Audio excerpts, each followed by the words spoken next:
Welcome to Best Evidence. I'm John Titus. In this episode, I'm going to show you that the next financial crisis is now staring us in the face, thanks to what the Federal Reserve has done for the last 3 years. And yet very few people are talking about this risk. Most amazingly, the World Economic Forum recently held its annual meeting in Davos and expressly discussed global risks at length, even issued a 100-page report available at the link in the description box, a 100-page report on global risks, and yet never even hinted about anything resembling a financial crisis, a banking crisis, a monetary crisis, a liquidity crisis, nothing. That is absolutely astonishing. It is the World Economic Forum, right, full of experts, the world's experts, right, discussing every risk you can imagine, even ranking them in short and long term. Short term being 2 years, long term being 10 years, and some immediate risks too, but somehow fails to mention the cardiac arrest that the heart of the world's financial system is going into right now. I am talking about the U.S. banking system. U.S. dollar-denominated assets account for 60% of the global total, and U.S. banks are hands down the biggest source of U.S. dollar liquidity in the world, and yet neither U.S. banks nor liquidity crisis appears anywhere on the World Economic, on the WEF tote boards, much less in their top 10 lists. And that's because those lists really aren't risks. They're either generic and obvious problems like, cost of living crisis, that's going on thanks to the Fed, or they are clues, really signposts, about where the powers that be intend to meddle next and what cover stories will be trotted out when the real actual risk, which the WEF isn't talking about, it's not its job, when the real actual risk, like a debt-based financial crisis, blows everyone's face off. These lists they put out by the WEF are the stories and cover stories that the global debt pushers are going to need to cover their tracks. You might remember that before anyone had ever heard of COVID, there was a huge problem in the repo market. That was back in September of 2019, that led directly to the Fed blowing up its balance sheet by $5 trillion and injecting another $5 trillion into the U.S. retail banking system, which caused the inflation I've been talking about. Did you ever get an explanation for the repo crisis? No, you didn't, and I didn't either, because Clown and the gang came to town with this whole pandemic circus, and the repo story simply went bye-bye. That was never explained with anything resembling coherence or clarity. We still don't know what happened there, and we will probably never know. Don't worry if you don't know what I'm talking about there with the repo crisis in September of 2019. I'll get back to that later, and we'll walk through it.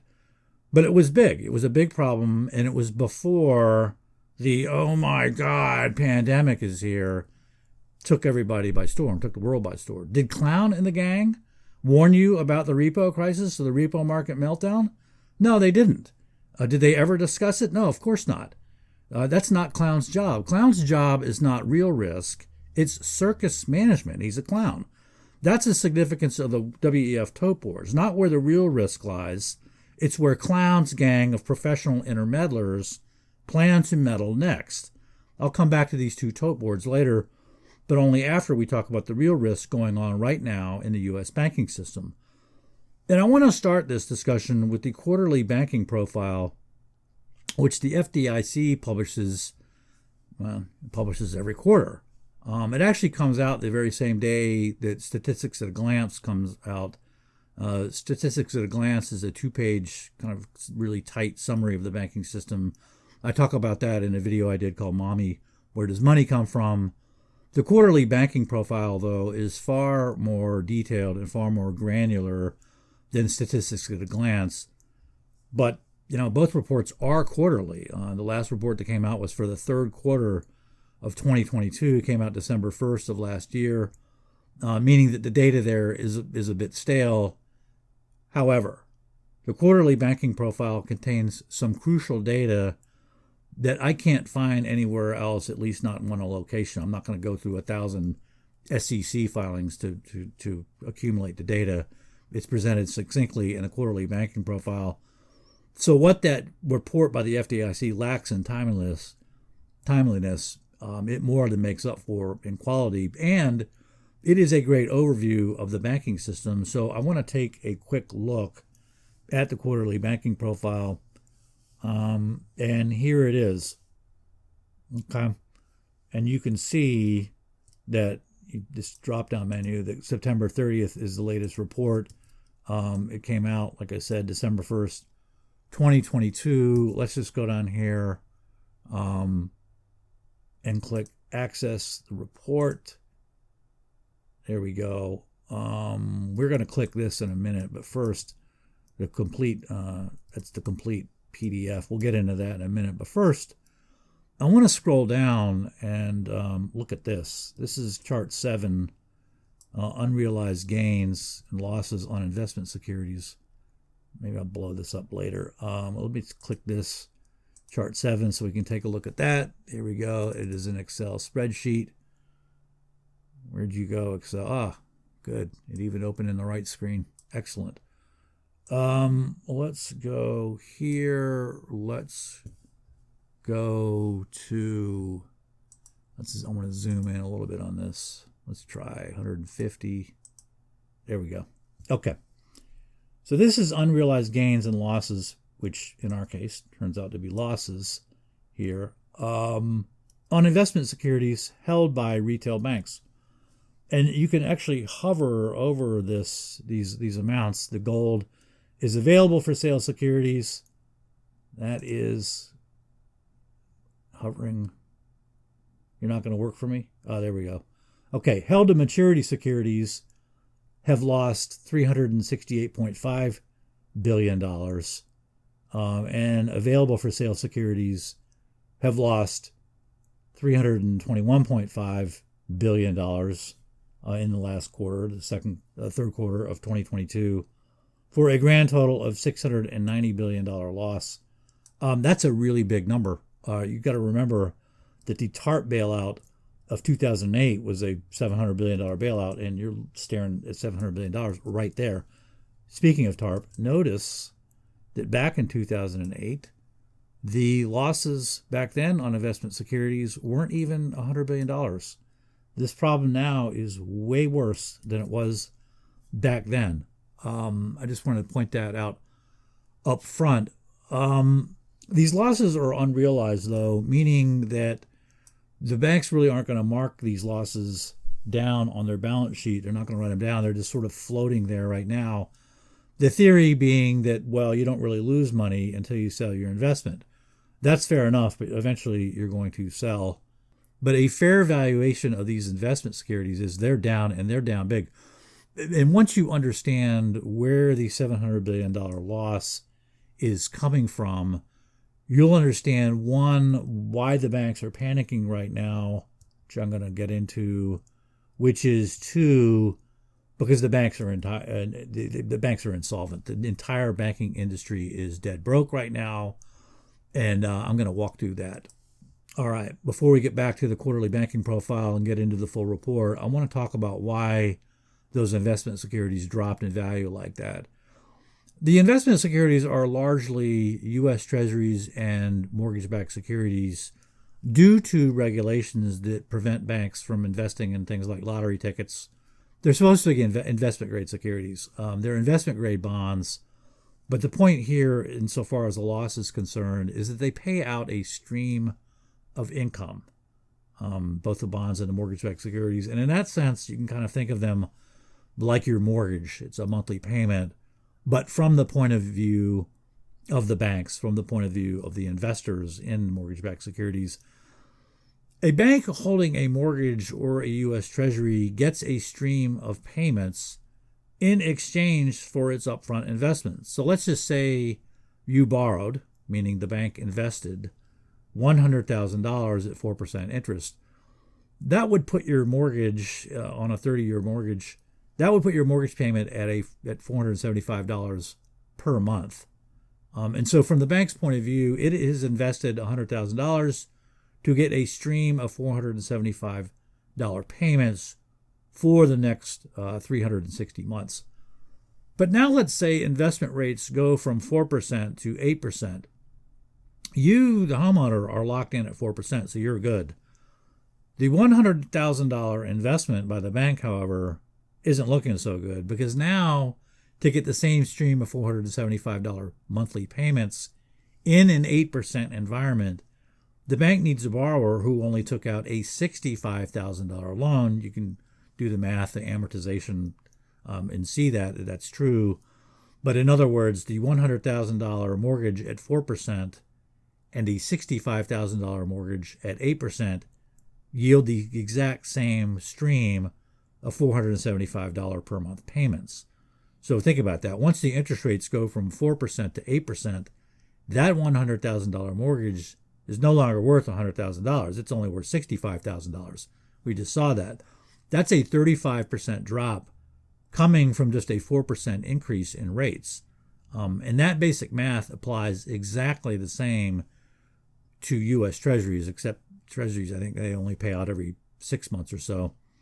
And so you can think of the U.S. Treasuries, you can think of U.S. Treasuries and mortgage-backed securities on the bank's balance sheets that way. The banks, if you think about it, the banks bought the vast majority of U.S. Treasuries when rates were near zero, and now rates are way higher. And that is where that $700 billion loss on chart 7 in the quarterly banking profile is coming from. Now that we understand what is driving the $700 billion loss in investment securities, let's get back into the quarterly banking profile. And what we want to look at is the composite balance sheet. The composite balance sheet meaning, there's something like 4,700 banks in the U.S. If you added together all their balance sheets and made a single balance sheet, that's what we're going to look at. So let's get back into this report. Let's just click on the link there, and we want to scroll down. First of all, though, let me zoom this in where you can see it better. 200% is good. And then we have their charts, so you can see this. Chart 7 is here, only now there's no hovering to be done to figure out the amounts, but there's the same chart. But that's not what we want to look at. We want to look at, like I say, the composite balance sheet, which is right here, aggregate condition and income data. Okay, so there you can see 4,746 banks. They have total assets here, total assets of $23.6 trillion. That number, $23.6 trillion, if you look at this balance sheet, kind of scan it, you can see it's really, that 23.6 is coming from $12 trillion of loans and leases. It's coming from $5.9 trillion of investment securities, which we already talked about, plus roughly $5.5 trillion of other assets. The other thing to note right now is this. We'll talk about this in a minute. Goodwill and other intangibles at $425 billion. I don't know why the F.D.I.C allows that and puts that there. That's fairy dust. That's not real. And we'll see that that's not an asset. It's not a cognizable asset. Anyway, it shouldn't be. But you can see that the securities, one we're interested in now, is the $5.9 trillion in investment securities. That's the amount that's like our $100,000 mortgage, only it's not $100,000 or more. And likewise, we just saw the $690 billion loss that this would take. This would, plunge $690 billion. It would vanish from the balance sheet if the banks had to sell this investment. In other words, that $5.9 trillion investment would take an 11.7% discount from its initial value. Okay, so that's a significant decline. Now, why do I point that out? Why do I point out the discount percentage on the nominal value? I point that out because we just saw that the biggest asset on the bank's balance sheet is the loans and leases at $12 trillion. And I'm here to tell you those loans are exactly like investment securities. The banks made those loans at a low percentage rate. You can sort of think of those loans again from the bank's point of view as assets, just like our $100,000 mortgage at 4%. And now that interest rates are up, those loans are definitely worth less than face value. They're not worth $12 trillion anymore. How much less? Probably around 11.7%, not materially more or less. And 11.7% of $12 trillion is $1.4 trillion, and that's a big number. When you add that to the $690 billion, you're staring at a $2.1 trillion valuation reduction in assets on the bank's balance sheet. And I should point out right now, I'm being conservative here. I'm not going to use any discount rate on the $5.5 trillion of other assets, which we saw. That is where derivatives are hiding. You know that they're no longer worth $5.5 trillion. There's no way. And I should also point out that the date of this report, it only goes up through September 30 of 2022. That's the third quarter. That's before the FTX bankruptcy in November and the meltdown in crypto. And so the exposure of banks like Silvergate aren't included yet. The banks, they can hold things like crypto, but only in certain amounts, not in significant amounts. In significant amounts, the $5.9 trillion, they've got to hold, like I say, investment-grade securities. But the chickens are coming home to roost at a much bigger discount rate than 11.7%, insofar as the banks are exposed to crypto, and we know they are exposed to some degree. What this all means is that the $2.1 trillion asset reduction doesn't include crypto, it doesn't include derivatives, and it doesn't really include the likelihood that the 11.7% discount rate that I'm talking about here, the 11.7% discount rate in assets, materially understates reality. The $2.1 trillion reduction is a best case scenario, and that's a huge loss, which we'll see when we go back to the liability side of the composite balance sheet of the banks. It's really the liability side where you can see the trouble that the banks are now in. So let's go over and take a look at that. Okay, liabilities are here. And notice that they match assets dollar for dollar. So the banks are, always teetering on the edge of bankruptcy, right? No, not right. The cushion from bankruptcy is found on the liability side, and that is called total equity capital. And so you can see here that capital or equity is sitting at $2.165 trillion. You can kind of think of that as the amount or profit due to the owners of the bank. Their ownership interest is reflected in this equity value right here. They put it on the liability side of the balance sheet because it's the amount that's owed to the investors. But that amount has to be over zero, or it means the banks are insolvent. And the question is, how far away from insolvency are the banks? How realistic is this $2.165 trillion? Remember, we just saw that if you call this $2.2 trillion, we just saw that the conservative discount on assets is $2.1 trillion. So the banks really aren't $2.2 trillion above water. They're only $100 billion above water. And remember, I pointed out goodwill and other intangibles here on the asset side, and I said that's fairy dust. I stand by that. That is fairy dust. I want to show you the real valuation of what that should be, which we can find in the Basel regulations. Let's just click on that.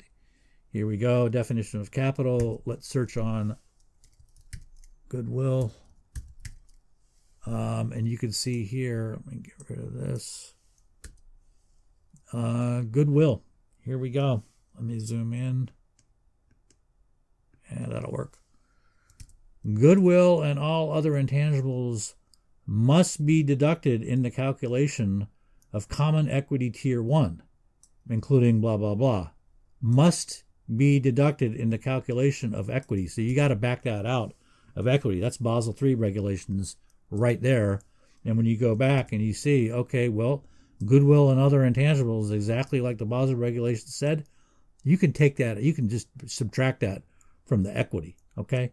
So once you subtract that, from that, you get about a $1.7 trillion of equity once the F.D.I.C. follows the Basel III regulations and scratches that out and reduces this to 1.7. Now you can see that $2.1 trillion asset reduction means that the banks are firmly insolvent. They are $300 to $400 billion below. They're underwater. The banks are dead broke. And the question is, what are the banks doing about this? And that answer to that is a little farther down in the bank's balance sheet. Let's just look down farther on the liability side, and you can see. Let's take a look at what's really popped up here in the last year. So this is the percent change from a year ago. This rightmost column, and if you look over here, down below this line, you can see that the big gainers are 28.3%. That is loans and leases 30 to 89 days past due. Now that's a problem, but it's not $61 billion. It's not that big a problem. The real monster is here though. Look at this. 134% increase in FHLB advances, to put these advances at $445 billion, up from $190 billion a year ago. So the banks in the last year have increased these things called FHLB advances, this liability, by $250 billion. And like I say, that is the real monster. So let's talk about what FHLB advances are all about. You can think of the FHLB as sort of the minor league or the farm league version of the Federal Reserve itself. And there's a lot of similarities between the two. The Fed is privately owned, so is the FHLB, but it has some public characteristics to it. In other words, they get the benefits of being a quote-unquote public institution, but they siphon all the benefits to the private owners. The Fed is just like the FHLB in that respect. Those two are they're sort of twins. But the Fed is the major league and the FHLB is the minor league. They both have regional districts. The FHLB has 11 districts. The Fed has 12. The overlap is in Boston, New York, Atlanta, Chicago, and Dallas. Whereas the Federal Reserve is privately owned banks where they issue money backed by the U.S. government. The Federal Home Loan Banks issue bonds implicitly backed by the U.S. government. It is the FHLB is the government-sponsored enterprise, the GSE, that no one really talks about. And the way this works is the FHLB, the Federal Home Loan Banks, they go out and they issue or they sell bonds at a lower percentage rate. In other words, they issue a low-yielding IOU, and people buy it because they're backed by the U.S. government. The FHLB then turns around, takes the money it got from that bond sale, and it lends it out to borrowers at a higher interest rate. And those borrowers these days in modern times are mainly 90% of them are banks. That wasn't always that way, but in the last 20 years or so, it's vast majority of FHLB borrowers are banks. It's not really it's not consistent with its original mission, but that's neither here nor there. Banks are borrowing from the FHLB. That's what that's all about. Now, obviously, the Federal Reserve is better known than sort of the Bush League FHLB. The banks borrow from both. However, for that reason, because the FHLB is lesser known, it is the one to keep your eye on because banks go to it when trouble starts.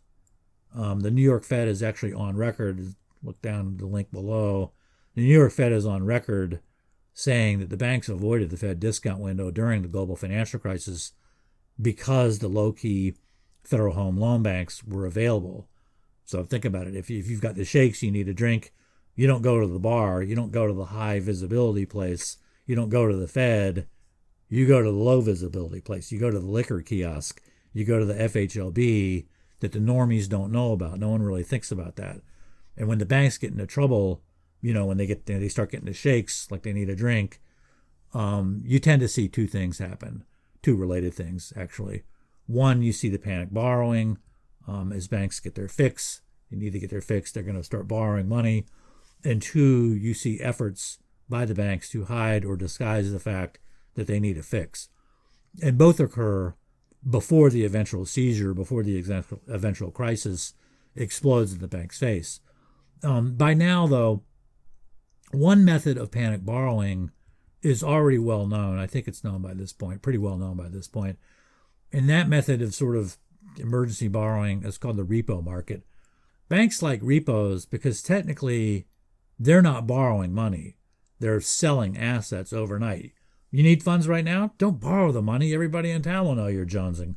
Don't do that. Everybody will know you're desperate. What you do is you sell your house at 5 p.m. and you buy it back the next day at 9 a.m. And you do that every day. So in other words, when 9 a.m. comes around the next day, you don't really buy your house back. You roll the loan over. And you can call that a sale. And legally, that's what that is. That's what the banks are doing, selling assets at 5 and buying them back at 9, again and again and again. Just keep rolling it over. But in reality, the reality is that's big time panic borrowing. And by now, like I say, 2023, most people I think are aware of that. And I'll show you that it's a huge warning sign because it's banks that are issuing money in the U.S. They're issuing the vast majority of the retail money supply. Today, I mean, if to sort of put some meat on that, the bank deposits in cash right now, if you add them together, it's about $20 trillion. And we just saw from the Composite balance sheet that $12 trillion of that is coming from loans and liabilities. So if the banks get into trouble, it's a huge problem because the banks in trouble mean the monetary system itself, looks like it was looking in the Great Depression or like it was in the global financial crisis, the vast contraction in the money supply. It's a very dangerous situation. So what I want to do is I want to go to the Fed's Fred website and talk about some recent crises and see the panic borrowing before each crisis. And at the same time, we want to look at how the Federal Reserve responds to the different crises. So let's just go over to the Fred website and start looking at some stuff. This is going to get pretty busy, but I'll try to color code it and narrate our way through the thicket of data here. So the first thing I want to look at is repurchase agreements. So let's click on that. We want, Wednesday level. That's what we want there. That is repurchase agreements. And I'm gonna make a quick change here on this graph. Like I say, I'm gonna color code this. I'm gonna code bank activity with sort of the emergency colors like red and orange. And I'm gonna code the Fed response in the cooler colors like blue and green. But let's look at this real quick. Okay, so you can see this graph goes back to 2002. I think it goes back to December of 2002. But you can see here, this is the global financial crisis. This is pandemic. But in each case, you can see, let's just get a firm date here. The global financial crisis started with the meltdown of Lehman on September 15th. But you could see that before that happened, exactly what was going on. The banks were panic borrowing at the repo window. And the same thing here. Fed didn't really start going full tilt boogie on quantitative easing during the pandemic until March. But well before that time, for really 6 months before that time, the banks were panic borrowing in the repo market. That's what happened there. We still, like I say, we don't know really what set that off, but for sure we know it was set off, and it was set off big time. They borrowed, something like $250 billion, more than they did before the global financial crisis. But that shows you the timing there. And to see this further, the bank panic borrowing doesn't last forever. What happens is, in each case, the Fed steps in, and I want to edit this graph. I'm going to add another line here. Let's just go. This is total assets. This is the Fed's response. And again, we want Wednesday level. That's good. Let's add that data series. That's blue, kind of a pale blue, but I can live with that. But what I can't live with, it's really squashed down the repo borrowing. So I'm gonna put a multiplier on that to make that bigger. What's important here isn't the magnitude of these curves. It's really the information and the signal of the curves. In particular, the timing. So let's take a close look at this. And you can see the bank panic borrowing in red here. Eventually, the Fed steps in and begins buying assets. It begins supplying liquidity to the market. Same thing here. The panic borrowing starts here, and then the Fed steps in with big time asset purchases here to drive up the balance sheet. And that's true in both of these. I'm not sure why panic borrowing here doesn't add to the balance sheet, but panic borrowing here does add to the balance sheet. That's a question for another day, but the timing of this is very clear. Panic borrowing first, then the Fed steps in and provides liquidity to the market, provides liquidity to the banks with large-scale asset purchases. Now, the next thing we want to look at is the Fed, what the Fed does with interest rates. So I'm going to add another line here. I'm just going to go with good old discount, the Fed effective funds rate. Notice right here, though, you can see this graph is going to go back to 1954. And also because it's an interest rate, you're not going to be able to see it because it's going to be zero. It's going to be very flat. And it's going to be in the wrong color on top of everything else. But let's go ahead and add that to the series. I'm going to go ahead and change we don't want daily. The other two are weekly. We want this weekly as well. Wednesday is our day. That looks pretty good. Okay, let's get rid of that for the time being. And let's go to 1999 so that we can see the .com bust in here as well. January 1, that'll work. And then, like I say, you can't see the Fed's effective fund rate, which is in the wrong color on top of everything else. So let's go and fix this in the format. Color, let's make this is a Fed response. So we want to make this green. That'll work. That's fine. And then we want to edit the line to, because it's an interest rate, let's multiply it by 1 million. Yeah, there we go. Okay. So what we're looking at here with the blue and green is the Fed's response to the panic borrowing. Okay. So let's start with the global financial crisis like we did before. Okay. Notice that before the panic borrowing in red, the Fed has been cutting interest rates. Okay. It cuts. The panic borrowing starts.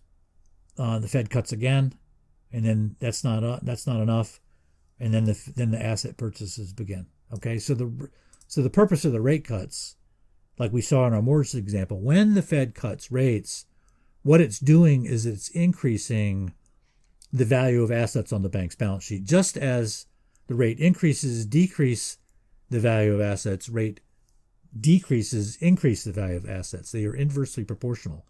So what's going on here is pretty clear.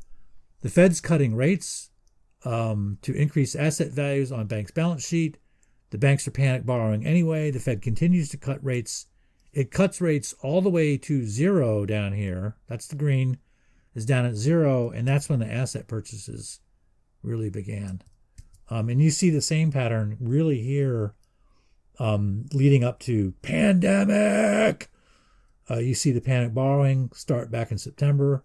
The rate cuts have already begun. Again, the Fed cuts the rates all the way to zero. It's not enough to solve the problem, whatever the problem is, and the Fed steps in and begins massive asset purchases to add liquidity. So interest rate cuts are there to prop up asset values. They don't work, and that's when the Fed just injects liquidity directly into the system. It starts buying assets, prints money out of nothing, and buys assets and takes them off the balance sheets that way.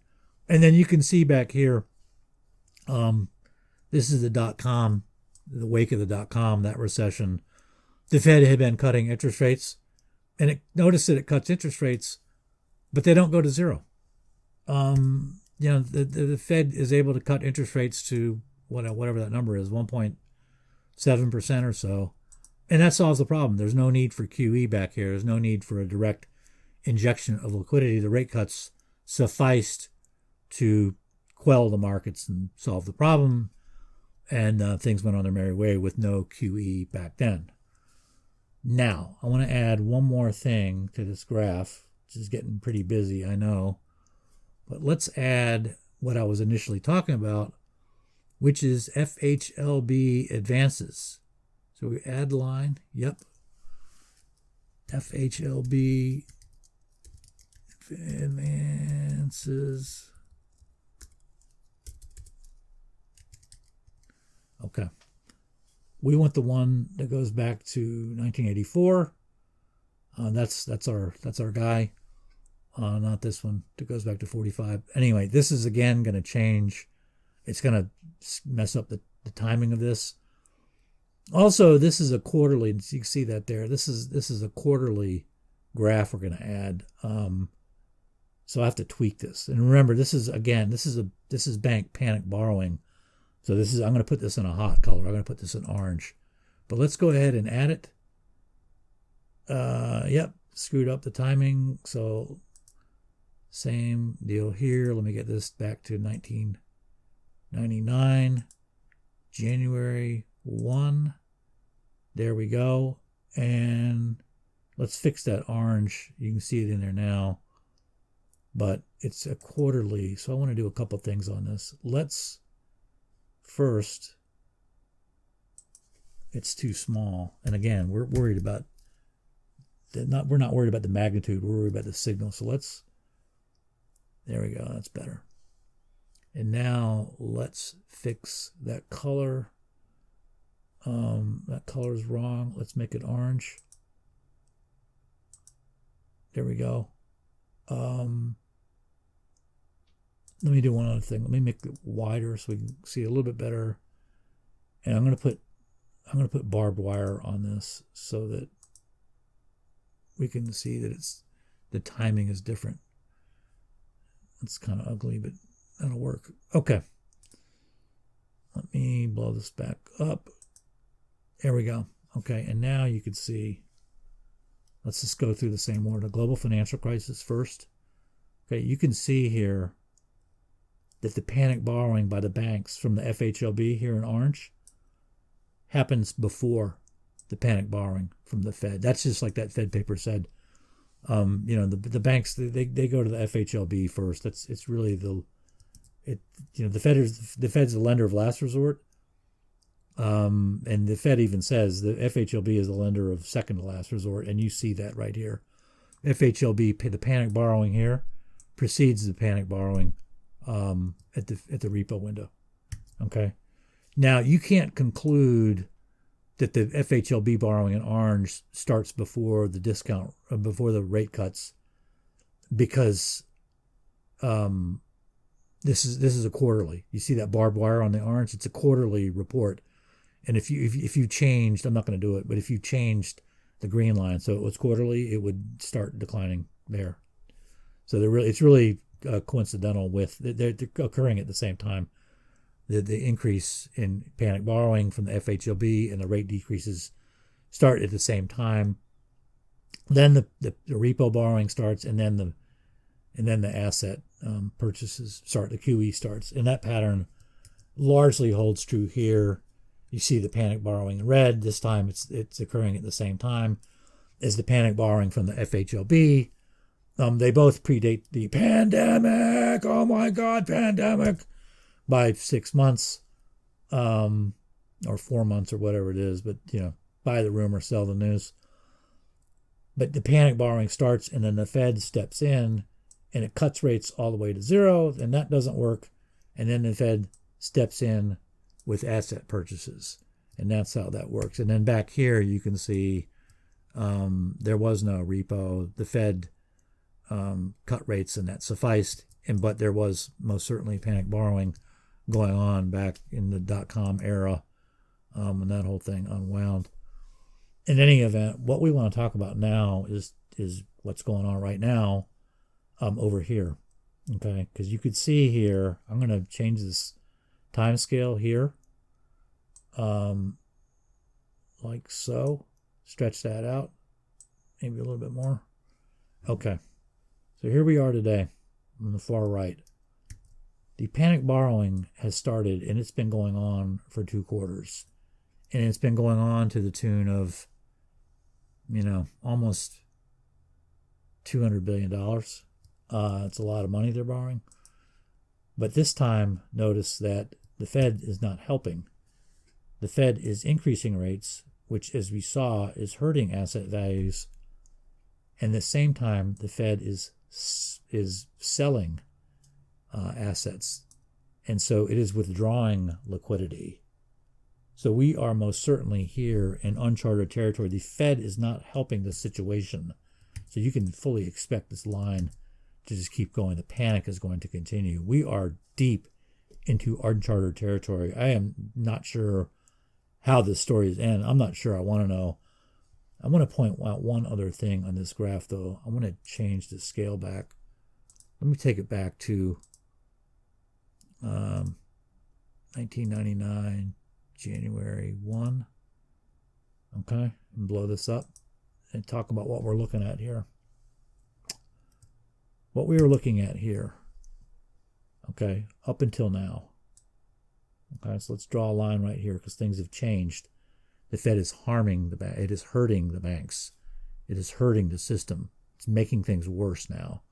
Whereas back here, at least tried to help. It cut rates. When it saw emergency borrowing, it cut rates, and it increased asset purchases here, increased asset purchases here, added liquidity. It's not doing that anymore. Okay. But what we are looking at here, this is the end of manufacturing, really, for the most part here. Okay. So from here until here, this is really the casino phase. This is the rigged casino phase of our system. I would call it the capitalist system, but that's not the correct name. It's really the unfettered credit emission system by insiders. But that's not really, it's a mouthful. So, but this is the casino. This is the casino phase, and the casino phase is coming to an end. It is now over, and we are now into the snake is eating its tail phase. And I don't know how this turns out, but the casino model of the system is over, and we're into uncharted territory, like I say. So to summarize all of this, the banks are all bankrupt right now, not all of them, but the system as a whole, the U.S. banking system, right now, it is bankrupt. It is deeply bankrupt. The panic borrowing has begun. You saw that with huge FHLB advances, and you see both of those things going on in the quarterly banking profile. In other words, you see the bankruptcy of the entire banking system, and you see the panic borrowing going on right now. And rather than helping the situation, as I point out, rather than helping the situation with rate cuts, it actually can't cut rates anymore, at least when this started, because the rates were at zero. But rather than leave the rates at zero and just leave investment values where they are, the Fed is increasing rates. It's increasing rates, and like I say, it is selling assets, which has the effect of pulling liquidity from the system. I could be wrong about all this. The next quarterly banking profile from the F.D.I.C. is going to come out for the fourth quarter of 2022. It'll be out March 1st or so. But I think all these trends are going to continue. I think the losses on chart 7 are going to get way bigger than $690 billion. I think they're going to go way over $1 trillion. And I expect the FHLB advances to continue skyrocketing up. I expect them to go over $400 billion. And I expect things to get much worse for the banking system, where eventually the Fed is going to have to do something very, very big. During the last financial crisis, if you recall, the repo crisis, that repo crisis was drowned out by armies of Chicken Littles warning of death tolls in the hundreds of millions. Death tolls, of course, that never materialized, but people were so freaked out by the story, they didn't notice that the doomsday projections vanished into thin air, but the alarm continued blaring at 110 decibels, despite the fact that the projections vanished. The 100 million dead projections just went away. Like no one talked about that. Well, the people who did notice that were actually vilified. That's exactly what happened. In any case, the success of that bamboozle was so thorough that you would have to be just an incurable dupe not to expect a repeat of that scenario. And then the only real question is what story is going to be used when the time comes. And if you're still clueless about that, the WEF has a whole tote board, as I said, of bogeyman to choose from. Take your pick. Just take a look at the tote board. As someone who used to play the ponies, I must say that this 8-horse here looks like it's done really well in time trials across the country. Looks very, very promising. But, you can handicap that race as well as I can. So please do so in the comment section. Like I say, I really hope I'm wrong about this. And we'll know a lot more when the quarterly banking profile comes out March 1st. Also, keep in mind the annual Treasury report is, I think, coming right on the heels of that. And then we'll see how much, interest payments on the debt are going up. There was a post by Mish. I'll put a link in the description box. Shedlock, who pointed out that interest payments are north of $850 billion now, and they're going to go up over $1 trillion. This is not looking good right now. In any event, that's where we are right now. It's not looking good, but thank you so much for watching, and I will see you next time.